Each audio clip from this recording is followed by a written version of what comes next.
पर जी कैसे समझें कि हम सही राह पर चल रहे हैं?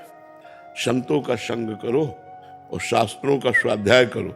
जब संत संग, संत वाणी और शास्त्र वाणी और अपना हृदय, अपनी चाल तीनों एक हो तो सही है। मनमानी नहीं होनी चाहिए। मनमानी है तो नाटक है, पाखंड है, दंभ है, वो भक्ति नहीं है, वो सत्य मार्ग नहीं है। पर जी संत संग से क्या तात्पर्य आ जाए? जो भगवान के प्रेमी महात्मा जन हैं, उनके वचन जब हम सुनते हैं और उन वचनों को आचरणों में उतारते हैं, उसे सत्संग कहते हैं। इसमें एक जैसे आपने बोला शास्त्र संबत और संत संबत, तो महाराज जी बहुत सारे शास्त्र हैं जो एक अलग अलग मार्ग के हमें ज्ञान देते हैं। इसीलिए हम अपने मार्ग के शास्त्रों का स्वाध्याय करें, अपने मार्ग के संतों का संग करें। संत सम्मत में ये है कि जैसे इष्ट मिले और मन मिले, मिले भजन रस रीति।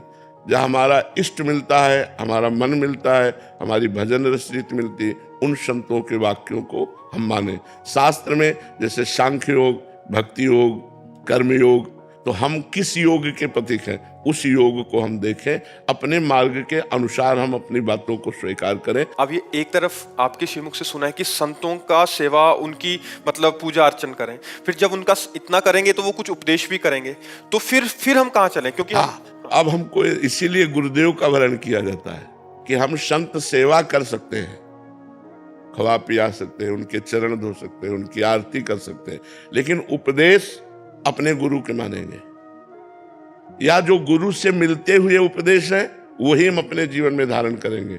हम सब उपदेश नहीं मान सकते, क्योंकि मान लो कोई ब्रह्म ज्ञानी है, कोई कर्म योगी है, कोई अष्टांग योगी है, अलग अलग संत हैं, तो हमको चाहिए हम जिस योग के गुरुदेव का वर्ण किया है, प्रवचन सबके सुने, माने अपने गुरु की।